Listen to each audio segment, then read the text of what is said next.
Hello and welcome to Big League Politics TV. My name is Peter Dabrowska. With me today, I have the founder of the Walk Away campaign, Brandon Straka. Brandon, thanks for joining us. Thank you. So last time we spoke, and we've spoken a couple times actually, we've done a couple articles on your campaign. When we first started talking to you, you were really just taking off. James Woods, I think, had retweeted the Walk Away hashtag. And you had made it pretty clear that you wanted Walk Away to be more than just a viral trending hashtag, but really a campaign. So tell us a little bit about your campaign and give us an update on how it's been going. Yes. It's funny that was only like 2 months ago, and it feels like 5 years ago because so much stuff has happened. Sure. It's true. The campaign from the beginning was designed to be a testimonial campaign. And I really encouraged people who joined the hashtag Walkaway campaign group page on Facebook to create video testimonials, telling their stories, talking about why they're walking away from the Democratic Party, the ideology of liberalism, and where the left finds itself today, which is very sort of divisive, hateful rhetoric, people cutting off their friends, cutting off their parents, violence, vandalism. I mean, you know. And but also encouraging people on the right to create their video testimonials, taking their voice back, encouraging the silent majority to become unsilent and reclaim the narrative of who they really are, which the left has controlled for so long, that they're racist, that they're bigots, that they're homophobes, whatever. And so this was really the purpose of the campaign, and it's something that it was sort of my baby. It was something that I took very, very seriously, and I really wanted to make a difference and make a change by giving people a voice in this way. So yes, I did end up sort of panicking when the hashtag itself became, not just trending, but it was like it really exploded. And there were people big name people like James Woods and many others, Donald Trump Jr., Sarah Palin. A lot of people were beginning to use the hashtag with no idea that it actually was a testimonial campaign and that people were actually creating videos. I mean, that was the whole purpose of it. Now, at that time, as you know, I was a total nobody, and I couldn't get, I had like a tiny, tiny following, and I couldn't get even, a big name newspaper or anything to pay attention to me, let alone Fox News, anything like that. So, yeah, I was panicking a little bit because I felt like, oh my God, what's going to end up happening is this is going to become some big trending hashtag, and then it's going to just explode and then fizzle because no one's ever going to know that there are real Americans telling their real stories, doing these testimonials. And at the end of the day, that's what the campaign is really about. So how has the campaign grown in these last couple of months since we first did that interview? Well, it's been amazing. Right now on Facebook, we're right around, I'd say, 175,000. I call them patriots, not members or followers. We have 175,000 patriots, thousands of video testimonials. I'd say probably tens of thousands of written testimonials at this point. Now, that's just on Facebook. And it's important to remember there are a lot of people who don't like to use Facebook at all and don't even go on there, don't even have an account anymore. So there are people who are uploading their testimonials to YouTube. There are people who are telling their testimonials on Twitter, on Instagram, on Reddit, and there are many social media platforms that I'm not even aware of. So if you really take, all the different platforms combined, a conservative publication actually did the math for us recently, and they said, according to the analysis that they did, there were about 368,000 people testifying, Wow. telling their stories with the hashtag Walkaway. Wow, that's incredible. Yeah. So how has your experience been dealing with the media, particularly the mainstream media? Do you think you've received fair coverage? Do you think that they've treated you with respect? Tell me a little bit about what your experience has been with the media. Well, it's been my relationship and experience with the media so far has been, I think, directly indicative of where we are as a country right now, which is it's like a tale of two countries that we're living in. The people of this country are having two very different experiences with everything. I mean, with every story that comes out, I mean, half of us are experiencing an America that is having record low unemployment. People are seeing more money in their paychecks. Our feeling of national security has gone up. Our GDP has gone up. I mean, half of us are experiencing an America that's improving for the better. The other half are experiencing an America in which Adolf Hitler has come back, and that people are being rounded up and thrown into death camps, and that at any moment, the Gestapo might burst into your house and shoot your mother in the face. You know what I mean? It's like it's just this absurd two different realities, and that's been directly reflected in my relationship with the media as well. The media on the right has been very supportive, fair, gotten the true version of the story about what Walkaway is out to the public. The left-wing media has, at this point, not contacted me for an interview, not contacted me for a statement, and instead run stories designed to discredit and destroy the campaign by saying that it's Russian propaganda, Russian bots, paid actors, and fake testimonials slapped on stolen images pulled from Shutterstock. No one has reached out to contact me, except I did end up having a piece that came out yesterday on NBC Out, which is NBC's LGBT subsection of their news. That's really about the first left-leaning publication that's put a story out for me that actually talked about the campaign in a somewhat realistic way. I mean, don't get me wrong, this was not like a glowingly favorable piece, but it at least didn't go back to the Russian bot narrative and the fake campaign narrative. Well, it did a little bit, but not to the degree that others have.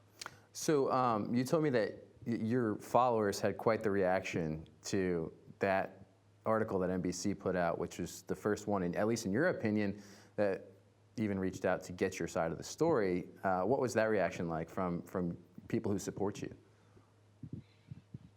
Well, what happened is the story came out and then it came out on their website, and then of course they reposted it on their Facebook page and on their Twitter account.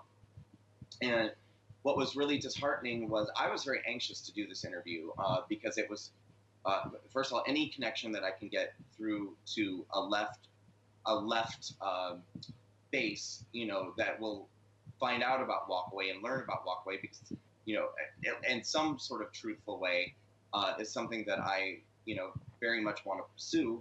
But in addition to that, I wanted to have a through line to the gay community, to have a voice with them, and to sort of explain clearly what it is that I'm trying to accomplish with the Walkaway campaign, and that I actually come from a place of trying to empower the gay community and get the gay community to see that they're actually very much being manipulated and taken advantage of by the liberal media and by the Democratic Party.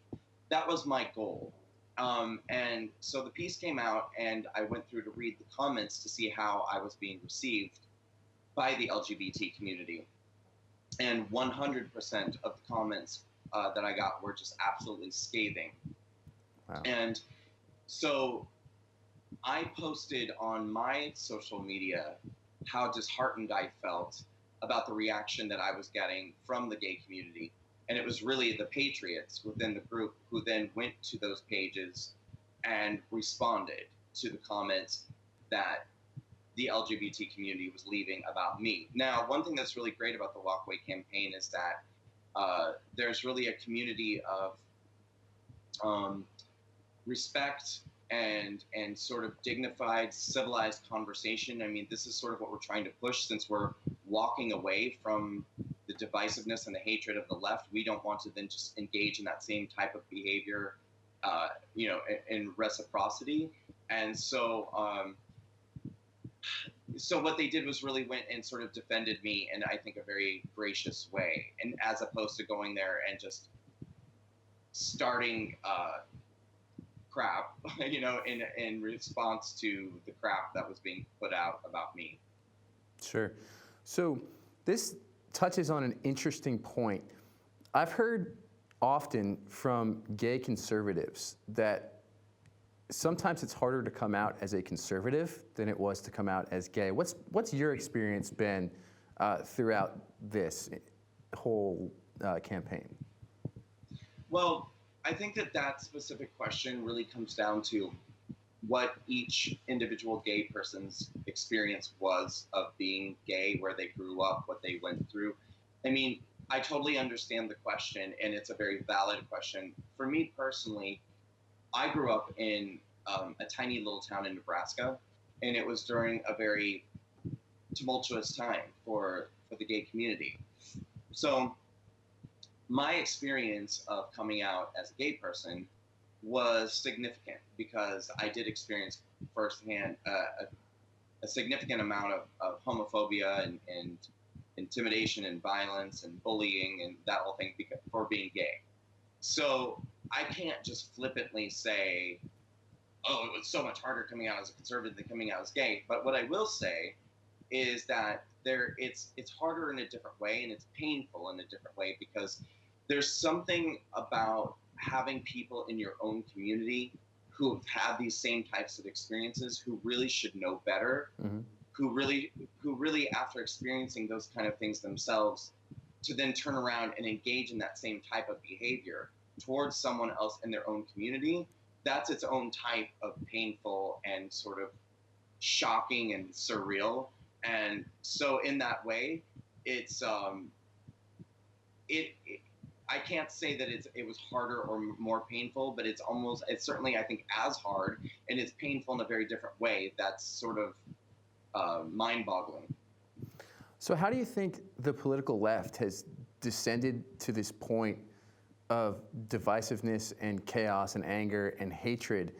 How do you think they got to where they are? And do you think that there's a chance that they'll ever get back to becoming reasonable again?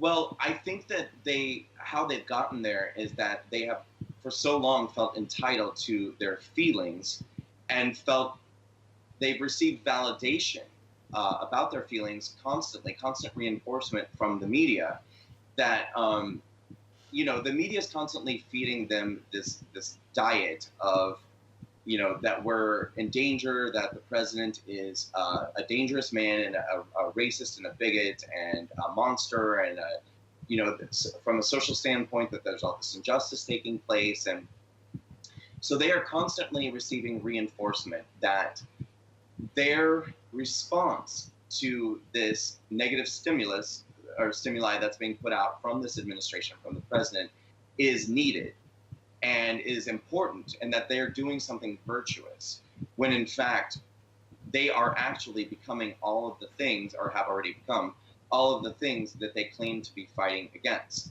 The president is not a bigot. The president is not a Nazi. We are not living in Nazi Germany again in 1935. We are not in the state of danger that the liberal media keeps trying to say that we are in. If we were, then all of us, I think, would be rising up and coming together and taking the same sort of stance that the left is taking. But I think that's sort of where it began, is that, there was this entitlement, like, oh, it's up to us to save America from this fascist regime, and, we need to resist, and we need to push back. I think that was sort of the genesis of it. But then, with any movement, there's crazy people on both sides, or all sides, no matter what the issue is. There's always going to be someone who's looking for an excuse to act out, and to have that acting out be justified. So, now we see Antifa, and it's not just Antifa. I mean, there are a lot of people on the left who would not necessarily condone Antifa, and certainly wouldn't say that they were part of it, but they'd be just as likely to show up at an event and start throwing punches or start throwing bottles or rocks or any other thing, because again, they feel entitled at this point. They feel, or at least they've allowed themselves to feel, like they are acting out on behalf of something very virtuous and justified, as a response to what the media is constantly telling them, that the danger that we're in, the danger that minorities are in, the danger that Black people and Jewish people and gay people, so it's like it started with them, I think, feeling like they were saving the day, and then it's just sort of devolved to this point where they're like, well, it's up to me to show up and throw some rocks and throw some bottles and crack some skulls and save America. They've just become psychos. So having experienced both sides, being on the political left and subsequently on the political right, which side do you view as more tolerant and accepting and less violent? Antifa, for sure. No, obviously, I think that the right, well, we've never seen anything like this before. Honestly, the response that this president and this administration are getting is unlike anything that's ever happened before. And I think even when Obama was in office, there were objections from people on the right, but it didn't look anything like this. Now, if you say that to most people on the left, they'll say, well, we've never had a president like this before. We've never seen, but it's like, well, it's gotten much, much worse. Obviously, things have gotten much worse. And I see that I'm able to now see clearly that the right is actually very tolerant, I think, at this point. The right is, in fact, I think most people on the right deserve a medal for what we've endured over the last 2 years. But even if we go back before the last 2 years, they endured 8 years of Obama, which they saw as a very, ranging from being not a good president to actually being like a very destructive administration, but they were not behaving this way, Of course. So you bring up interesting points. I think a lot of conservatives have a tough time when they get called racists and bigots and sexists and misogynists and homophobes and all of these various pejoratives. What is your advice to conservatives, particularly young conservatives, in dealing with those type of slurs and that type of labeling from the left? How should we go about dealing with that? Well, first and foremost, it can no longer go undealt with. It has to be addressed, because I think that this is what's happened for so long, is that a lot of people on the right have wanted to avoid being confrontational. And I think that they also feel overwhelmed at times because, again, there is that sense of entitlement on the left. And there is, it's never pushed back upon. The media pushes it, the left-wing politicians push it, and the everyday citizens on the left push it. And that's very intimidating and overwhelming, I think, for people on the right. They end up in situations where, one group has carte blanche to say whatever they want to say, do whatever they want to do, and people on the right don't have that same privilege of being able to express themselves or say what they want to say. So I understand the intimidation, but we've got to change that and reverse that. And the first step is, I say to people, you've got to find some way to be a little more brave and to not just walk away when people are saying things like that. You've got to say something back. You've got to somehow take a stand. And so, I think that, even something as simple as saying, actually what you're saying about me isn't true at all. I'm actually none of those things. I'm a conservative because I want the best for African Americans, for the LGBT community, even just stating, simple sort of core values like that, I think is a good place to start. But yeah, and if conversations go deeper, if people end up, because liberals start from this point of sort of that they are very evolved and very virtuous people, and that conservatives are morally deficient, bad people, and that everything is kind of framed through the lens of morality and this perception of a higher level of morality on the left. And so I always try to tell people that if you begin a conversation by establishing mutual core values, I think, and go from there. For instance, if someone on the left is having a conversation with you about how racist and how bigoted the president is or what his policies are, I think to begin the conversation by saying, yes, this concerns me too. As an American, I want all Americans to have the same opportunities for equality and opportunity in this country. And, it concerns me too to think that African Americans might have a harder time than other people in this country. That's why I think this administration is actually really great for minorities in America, because we're seeing that African Americans are now enjoying record low unemployment. More job opportunities are available. By securing our borders, we actually provide more opportunities to low income individuals at the bottom of the chain here in America, and those people tend to be racial minorities right now. We've got to do something to turn that around. I mean, I think that those are good approaches when dealing with liberals, because liberals just want to believe that you're a racist or a bigot.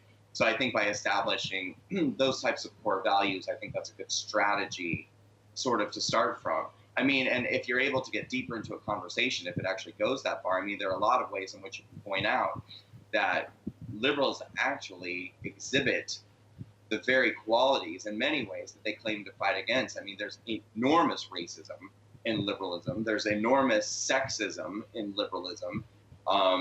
And if you can get far enough into the conversation to start exposing that too, that's important. Sure. What do you make of the idea that everybody who's part of the LGBT community must be a Democrat? Well, I mean, that's sort of where we are right now. We all have a lot of work to do to sort of roll up our sleeves and reverse that thought process. The Democrats are very good at marketing themselves to these minority communities, and they do an excellent job at outreach and speaking to these communities. This is something that I'm trying to address as much as I possibly can with the Republican Party. Now, I've had the benefit at this point of being able to do some speaking engagements with Republicans for Republican politicians in rooms full of Republican Party members and politicians. And I tell them every time, you guys are terrible at reaching out to these communities. I mean, like really, really, really bad. And that's unfortunate, because the Democratic Party, in your absence, has gone in there and spoken to them. And what they're telling them is not true, but they're the only people talking to them. And so, I mean, it's sort of understandable that the gay community at this point only feels safe and attended to by the left and by the Democratic Party. Now, what the Democratic Party is telling them is that they're in danger, that they are victims, that they're only going to be safe on the left and voting the Democratic Party, that the Republican Party wishes to destroy them. Unfortunately, they have a solid marketing strategy there, because the Republican Party screwed up really, really badly with gay people, in my opinion, and for a long time. I mean, it's not as though the Democratic Party is just making this up out of thin air. The Republican Party really screwed up badly with the gay community for a long time, and now they're just not even really talking to them. Now, I personally know that the Republican Party has changed. I think conservatism has changed. I don't think that people care about this anymore. I don't think that the Republican Party at this point is making it a point to appeal to religious fundamentalists and go forward on this platform of morality first. I think that they care more about national security. I think they care more about personal empowerment. These, I think, are the things that the Republican Party really cares about right now. I don't think that they're really focusing much on morality or, what's going on in people's bedrooms. And whereas on the left, I mean, the left has become obsessed with censorship, policing people's language, and this is all under the veil of morality. So it's really the left that's become obsessed right now with values and morality, whereas the right, I think, has become kind of this cool sort of counterculture, where we're now seeing racial minorities, LGBT people move over to the right because they're fed up with what's going on the left. What's really cool about it is it's not the racial minorities and the LGBT people who are obsessed with victimhood and identity politics. It's the racial minorities and the LGBT people who are all about America first and personal empowerment. And I think that we're starting to see this really kind of awesome counterculture taking place, where it's becoming kind of edgy and cool to be a conservative. It's kind of awesome, And the left couldn't be more lame. I mean, it's just like, it's all about like, we're angry. Everyone's a victim. It's not fair what's happening to me. Let's go throw bottles at people. I mean, they're so lame. It's like, why would it's like the least sexy thing on the face of the earth. And being a liberal these days is so hideously unsexy. I don't know why anybody would ever want to do it. I mean, these angry people with their purple hair and their safety pins in their eyelids, and I'm gender non-binary and my life's not fair. Well, ugh. Well, I think you touched on a core tenet, right? Which is the big difference right now between conservatism and liberalism is the difference is the dichotomy between individualism and collectivism, right? Conservatives Absolutely. really care about individualism, which is I want to be able to do whatever I want to do, just leave me alone, And Right. the left is all about hoarding people into groups and calling them victims. So I think you make a really good point there, right? In the left's tactics forever have been, if I can make you a part of a victim group, I can control the group, right? Right, but let's address something too for anybody who might be listening and sort of intentionally trying to misinterpret what the meaning of this. When we talk about individualism versus collectivism, I think that that's really scary to a lot of people on the left because they think that to them that sounds like erasing the parts of themselves that make them sort of these minority groups. So individualism is not about not acknowledging that you are gay or that you're transgender or that you're black or that you're whatever. I mean, it's not about, that we're not acknowledging that fact or even validating that fact, because the fact of the matter is those different qualities and traits about all of us do change our experience, and like they do inform and influence the things that happen to us in our lives, I think, and shape sort of the people that we become. So individualism is not about, we can't talk about that you're black, or we can't talk about that you're gay, or we shouldn't acknowledge this. Like I talk about all the time, I'm a gay conservative. And me being a gay conservative changes my experience about being, I think it's different than a straight conservative. And I think being a white conservative changes the experience of the black conservative. But it doesn't make me oppressed, and it doesn't make me a victim. And it doesn't mean that I need to sort of, burrow into this community or ghettoize myself and, and then sort of remain a part of this victim class of people. It's just, I'm a gay conservative. I'm an individual who happens to be gay and happens to be a conservative, and collectively, we're all Americans. That's the commonality. Excellent. I agree with you. I mean, I couldn't agree with you more. I think that going out on your own, or the term individualism may be a little bit scary to some people who want to hide or feel like they have support. But it's not that you don't have support if you're an individual. It's just that you have confidence in being yourself. So That's right. So you've been on a 2-month whirlwind media tour. I'm sure it's been crazy for you. I'm sure you're still trying to process it. What's been the highlight for you so far since the Walkaway campaign really took off? In terms of like media and that experience? Any experience Or that just in you've... general? Yeah, any experience that you've had in general. Well, I mean, always at the end of the day, the Walkaway campaign is my heart, and that's where this all started, and that's where I'll always be. So, my number one answer is just watching the Walkaway campaign flourish and seeing the way that it's touched people's lives and seeing the way that it's changed people's lives. I mean, it really, that sounds like a tall order, but it's really true. I mean, I get messages from people every day, by the hundreds, talking about how they've gotten hope back, that they feel for the first time in years hopeful about their own lives, hopeful about the country, hopeful about us all coming back together and being able to, engage once again civilly and respectfully and have dignity back in our interactions with each other as Americans. So, I mean, that is my number one, that just makes my heart swell with happiness and pride. But from a more just sort of like fun perspective, I mean, getting to go on the Huckabee show and sing before, did you see that? I did see that. I mean, obviously that was incredible.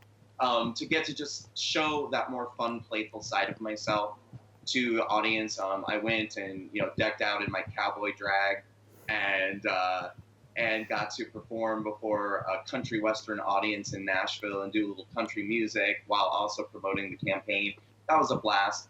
I've gotten to establish some incredible relationships. I mean, it's all been great. It's all been great. I mean, it feels amazing, and I have so many opportunities that are coming my way, and I've gotten to meet so many incredible people, and it's amazing too.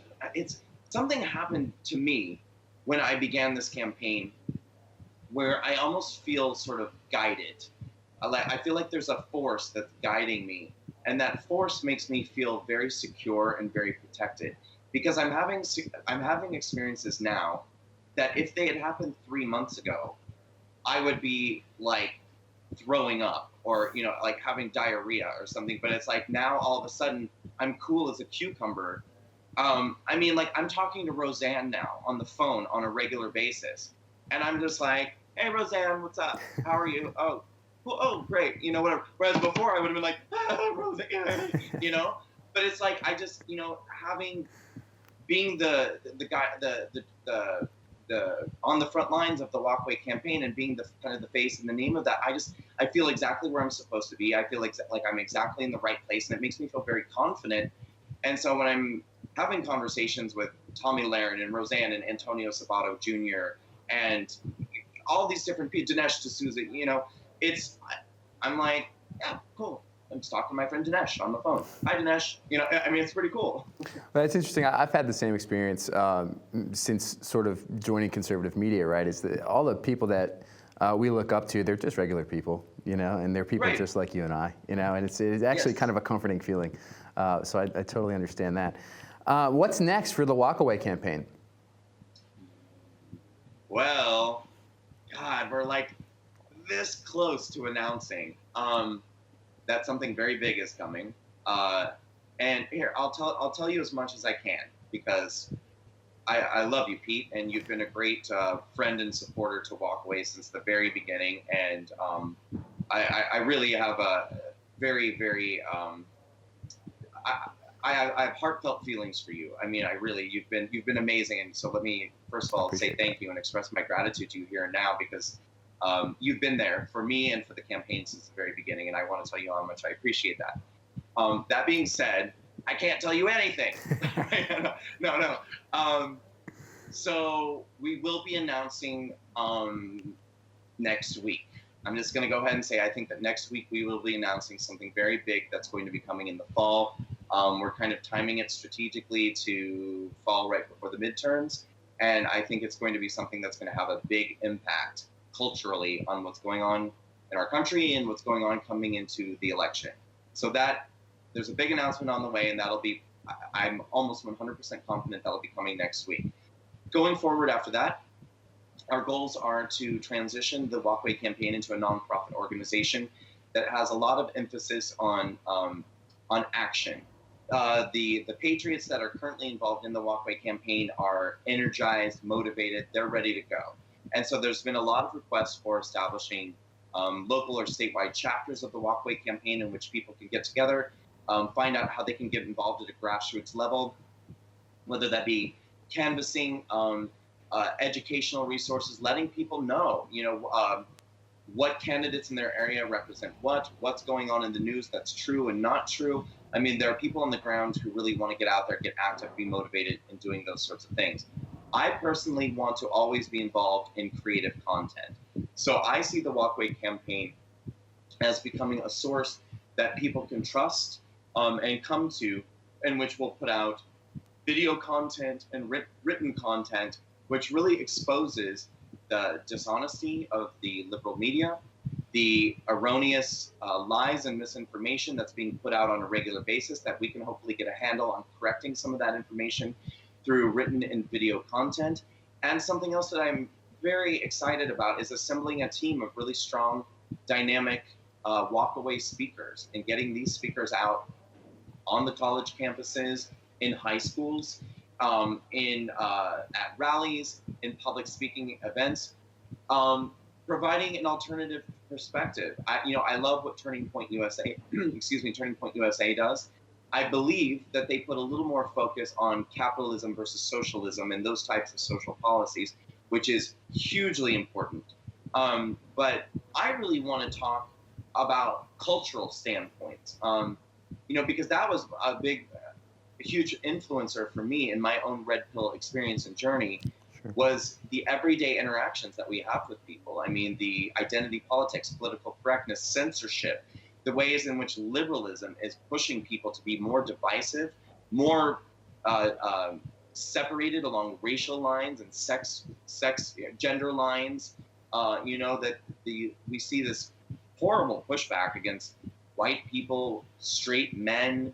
I want to address these things. I want to get people who have walked away, who used to be liberals, who used to think like these people, get them out there and say, look, I used to think like you, and this is why I've changed my mind, and this is what's really wrong with liberalism.